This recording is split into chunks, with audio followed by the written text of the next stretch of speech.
Good morning student. अब आपका chapter 9 है साहब महत्वाकांक्षी।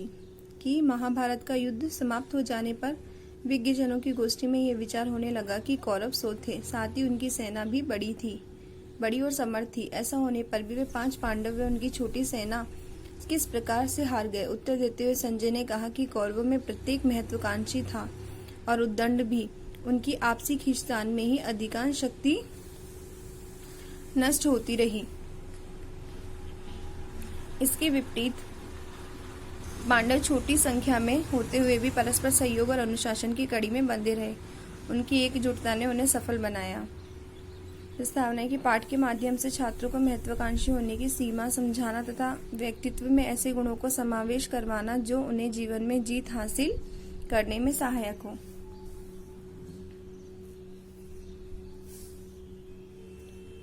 उस क्लब में देश की दुर्दशा पर भाषण देने के लिए हम 4 लोगों को बुलाया था।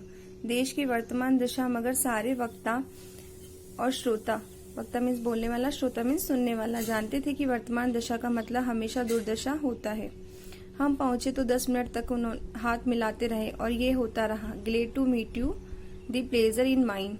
आपसे मिलकर प्रसन्न हुआ, खुशी की बात तो मेरे लिए भी है। देश की दुर्दशा सुनने के लिए लोग कितने बढ़िया कपड़े पहनकर आए थे। मेरा एक दोस्त भी क्लब का सदस्य है, उसने भी खास अदा से कहा, glad to meet you, it's a pleasure and a privilege, कि यह एक खुशी है और एक विशेषाधिकार है।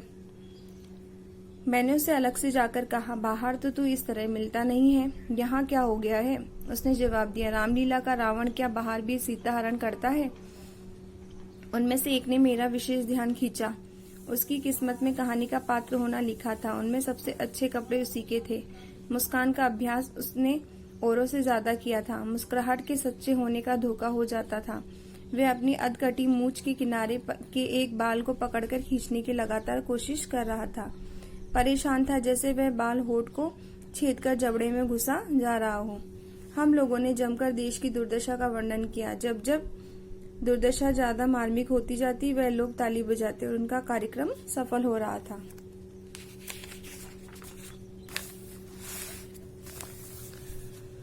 देश की दुर्दशा अगर जरा कम होती तो कार्यक्रम इतना सफल न होता। मैंने सोचा था, मेरे देश तो कितना विचित्र मतलब अजीब और महान है। कुछ लोगों ने कार्यक्रम की सफलता के लिए तू अपनी कितनी दुर्दशा करवा रहा है।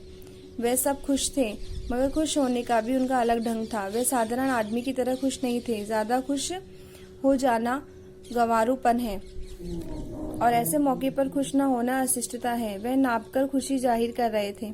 हमारे लिए खुशी की मुस्कान में 2 दांत दिखाना काफी था, 2.5 भी हो सकते हैं। मुख्यमंत्री आए तब चारों दांतों के लायक खुशी होगी।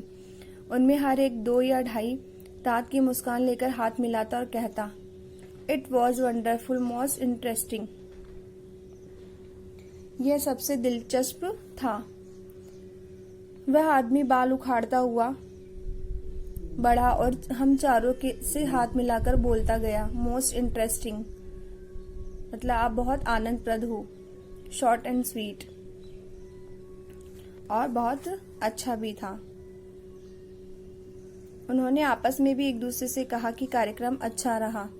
जब भोज पर बैठे तो देश की तो ही बातें हो रही थी। वह लोग अत्यंत भावुक हो उठे थे और कहते हैं कि really the country is going to dogs, कि वास्तव में देश बचने वाला है। दूसरा कहता, I say we are the most fallen people, कि मैं कहता हूं कि हम सबसे ज्यादा गिरे हुए लोग हैं। तीसरा कहता है, really the whole country is starving, वास्तव में पूरा देश भूखा है। मुझे पहली बार मालूम हुआ कि तली मछली और सलाद के साथ देश की दुर्दशा कितनी स्वादिष्ट लगती है।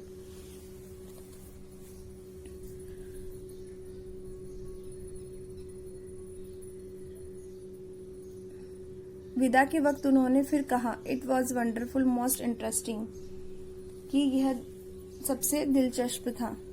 मुझे पहली बार मालूम हुआ कि वह आदमी अभी भी बाल से उलझा था। शायद 20-25 सालों से उस बाल को खींचने की कोशिश कर रहा था। इतनी मेहनत से तो अकेला ही एक नहर खोद सकता था। उसने हम लोगों से कहा, most interesting, short and sweet, मतलब बहुत आनंदप्रद था, और शॉर्ट एंड स्वीट मतलब छोटा था और अच्छा था। आगे हम कभी वहाँ किसी शौक समारोह में भी जाएंगे, मार्मिक शोक भाषण देंगे, तब भी वह लोग कहेंगे most interesting short and sweet. लगभग महीने भर बाद वह आदमी मुझे फिर काफी हाउस में मिल गया। बाल खींचने में अभी तक सफल नहीं हुआ था, कोशिश बराबर जारी थी। वह बड़े उत्साह से मिला, कहने लगा कि परसों रेडियो पर काप की कविता सुनी, बहुत अच्छी थी। मैंने कहा वह कहानी थी। उसने कहा कहानी थी, तब तो और भी बढ़िया थी, शॉर्ट एंड स्वीट। यहाँ वहाँ की कुछ बातों के बाद जब उसका विषयों का स्टॉक खत्म होने लगा तो उसने कहा और क्या हाल है। मैंने भी स्टॉक खत्म होने की घोषणा कर दी। सब ठीक है, आप सुनाइए। उसने कहा क्या कहें साहब, देश की हालत इस वक्त बड़ी नाजुक है। देश के बारे में उसने मुझे बता दिया। मैं सब ठीक समझ रहा हूँ मगर उसे देश की नाजुक हालत का एहसास था। मैं डरा भी। जो देश की हालत से बात शुरू करे वह भयानक चिपकू होता है। दुनिया की हालत वाला और भी खतरनाक होता है। 2 साल पहले वियतनाम की बात करता एक आदमी मुझे मिला था। अब वह सिवा अपने एक और किसी की बात नहीं करता। मैंने तय किया, एक तो इससे बचूंगा, दूसरे इसे गंभीर नहीं होने दूंगा, इसकी बातें मजाक में टालूंगा। वह ना जाने क्यों एकाएक सामाजिक हो गया, अक्सर मिल जाता और वही बात कहता। इस वक्त देश की हालत बहुत नाजुक है। बहुत हो गया तो मैंने नक्शा फैलाकर उसको देश ढूंढने की कोशिश की, कहीं नहीं मिला। मेरे भूगोल की पढ़ाई बेकार गई। आखिर इसका देश है कहाँ जिस देश की चिंता कर रहा है, और घर और क्लब मिलाकर जिसकी दुनिया बनती है, उसका देश क्या बाथरूम है या बार है? अगर उसका वही देश है तो हम सबका है। तो इस देश का एक नया संकट आ गया है। क्या बाजार में स्कॉच हिस्की नहीं मिल रही है, या इसका रसोइया छुट्टी पर चला गया है? वह पहले एक रसोई प्रतिष्ठान का मैनेजर था। 2-3 साल पहले उसे कंपलसरी रिटायरमेंट मिल गया। बड़े भ्रष्टाचारी को बाइज्जत अलग कर देने की विधि को कंपलसरी रिटायरमेंट कहते हैं। चपरासी या बाबू का भ्रष्टाचार पकड़ा जाए तो वह डिसमिस होता है, जेल भी हो सकता है, क्योंकि वह सिर्फ 10-5 रुपए खाता है। मगर बड़ा अफसर जब 10-5 लाख दबा लेता है तो सरकार इस पर ध्यान देने के लिए मजबूर हो जाती है। तब उससे हाथ जोड़कर कहती कि हुजूर, आशा है कि आप अब तक काफी खा चुके हैं। अगर आप उचित समझे तो बाकी जिंदगी चैन से गुजारें। वह सरकार के प्रति करुणा से भरकर कंपलसरी रिटायरमेंट ले लेता है और बाइज्जत बाकी उम्र काटता है।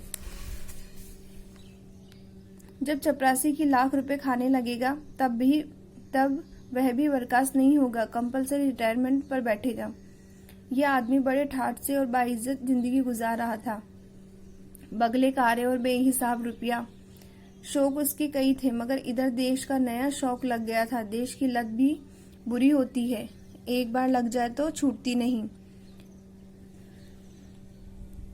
मैंने सुना कि वह बहुत लोगों से मिलने लगा है और सबसे ज्यादा देश की नाजुक हालत की बात करता है। जो उसे जानते थे वे कहते थे कि या तो उसका दिमाग खराब हो गया है या देश के सचमुच बुरे दिन आ गए हैं। एक सुबह वह मेरे घर आ गया। कार से उतरा तो पहचानने में देर लगी। वह बदल गया था। कोट पैंट टाई छूट गए थे, कुर्ता धोती जैकेट पहने हुए था। मैंने पूछा ये क्या हुआ? उसने जरा झेपते हुए कहा कि मैं अब बदल गया हूँ, बिल्कुल राष्ट्रीय हो गया हूँ।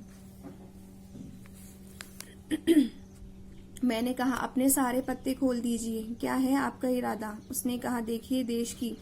मैंने काटा देश को फिलहाल बिल्कुल छोड़ दीजिए, अपनी बात कहिए। उसने कहा मैंने संसद का चुनाव लड़ने का निश्चय कर लिया है।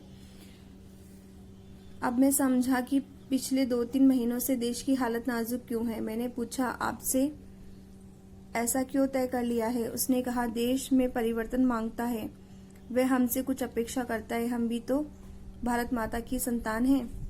मेरे मुंह से फिर निकल गया, मुझे तो मालूम ही नहीं था। वह चौंक कर बोला, मजाक नहीं है, मैं बहुत सीरियस हूँ। मैं एकदम पब्लिक लाइफ में आना चाहता हूँ। मैंने कहा, मगर आप उल्टा कर रहे हैं। लोग पब्लिक लाइफ में पहले आते हैं, चुनाव बाद में लड़ते हैं। आप चुनाव पहले लड़ेंगे, पब्लिक लाइफ में बाद में आएंगे। उसके बाद जवाब था। बोला, देश इस वक्त बड़ी जल्दी में है। मेरे लिए बड़ी समस्या थी, इसने ऐसा निर्णय कैसे ले लिया। बहुत सोचने पर मैंने कल्पना की ऐसा हुआ होगा। और एक दोपहर को लंच टेबल पर इसकी पत्नी से बातें हो रही होगी।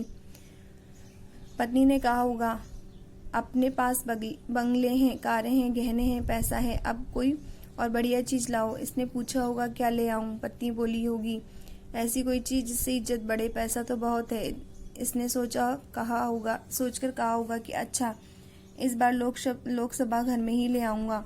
पत्नी ने उत्साह से कहा होगा, हाँ जरूर ले आओ, हम उसे फ्रिज में रख देंगे। मिसेज चोपड़ा का घमंड भी टूट जाएगा। मैं उससे कहूंगी कि चोपड़ा साहब से कहकर विधानसभा में बुला लें। क्यों, कितने में आ जाएगी लोकसभा। इसने कहा होगा, लेना है तो दाम की क्या चिंता, पहले सस्ती आती थी, अब कुछ कीमत बढ़ गई है। पत्नी ने कहा होगा, जैसे भी मिले ये जरूर लाओ। इसके बाद ही इसे महसूस हुआ होगा कि देश की हालत बड़ी नाजुक है। मैंने उसे समझाया, आपकी कोई सार्वजनिक सेवा नहीं है, बहुत लोग आपको नहीं जानते, आप कैसे जीतने की उम्मीद करते हैं। वह मुझे ज्यादा समझा हुआ था। कहने लगा, वह सब मैंने समझ लिया है। आप देश का चुनाव तो एक नाटक है, हम गंवारों का देश है। सच पूछा जाए तो हम प्रजातंत्र के लायक ही नहीं हैं। यहाँ वोट पाने के लिए कई तरीके हैं, मैं सब जानता हूँ, सारा प्रबंध कर लिया है। आखिरी बात कहते कहते उसने एक आंख बंद करके इशारा किया। मैंने कहा, फिर जीतने के लिए लगभग 2 लाख वोट चाहिए। वह बोला, हाँ मैं बतलाता हूँ। देखिए, 6 लाख का क्षेत्र है यह, इसमें से लगभग 4 लाख का मतदान होगा। इनमें से करीब 50,000 ऐसे होंगे जो घबराते हुए मतदान केंद्र में घुसेंगे और घबराकर कहीं सील लगा देंगे। वे हर दफ्तर को पुलिस थाना समझते हैं। Hours is a backward country. इनमें से लगभग 30,000 से तो घबराकर अपने इंसान पर सील लगा ही देंगे। 30,000 तो ये हुए, अब आगे चलिए। मैंने रोका, आगे बिल्कुल मत चलिए, आपके प्रजातंत्र की नस पकड़ लिए। घबराते हुए मतदाता पर जोर निर्भर है, उसकी जीत पक्की है। वह खुश हुआ और ध्यान से उस बाल को खींचने की कोशिश करने लगा। बोला, सारा प्रबंध तो कर लिया है, बस प्रचार का जिम्मा आप ले लीजिए।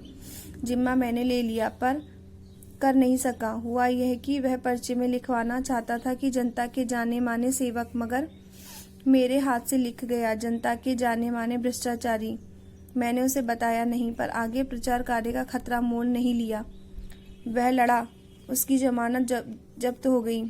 मिला तो मैंने पूछा, ये कैसे हो गया, आपका हिसाब तो पक्का था। उसने कहा, जनता ने धोखा दे दिया। मैंने कहा, यानी वह इस बार घबराई नहीं। उसने कहा, हाँ ऐसा ही मालूम होता है। आपने उस दिन क्लब में ठीक ही कहा था कि we are the most fallen people. Harishankar Prasad का जन्म 22 अगस्त 1924 को मध्य प्रदेश के होशंगाबाद में हुआ था। वे हिंदी प्रसिद्ध लेखक व व्यंग्यकार थे। इनकी रचनाएं वास्तविकता से जुड़ी व हल्के फुल्के मनोरंजन युक्त हैं। उन्होंने नागपुर विश्वविद्यालय से हिंदी में MA की उपाधि प्राप्त की। इनकी प्रमुख रचनाएं हंसते हैं रोते हैं जैसे उनके लिए फिरे, रानी नागफनी की कहानी, ज्वाला और जल, भूत के पांव पीछे, प्रेमचंद्र के फटे जूते आदि हैं। इनका देहांत 10 अगस्त 1995 में जबलपुर मध्य प्रदेश में हुआ था। Thank you.